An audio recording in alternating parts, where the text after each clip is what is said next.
How to hide content on mobile or desktop in Squarespace.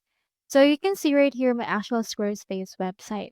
So for example, I have in here this part and we have this text. So this is actually on my website right there. So I want to hide this text on my mobile. How can I do that? To do this, you just need to click onto the view page right here and then click onto the mobile view option that will appear. It will present you the mobile view of your site, and here it is right there. By having your text, just proceed to click on that, and from in there, you can head over and then just click onto this edit icon.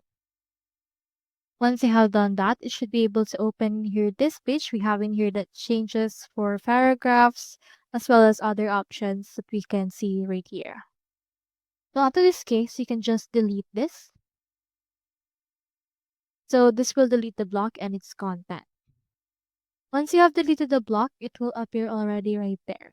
So once you switch over to the desktop view, you should be able to see that the actual content we have deleted will not be deleted on the desktop. So that's all there is today, and I hope this video helped you out.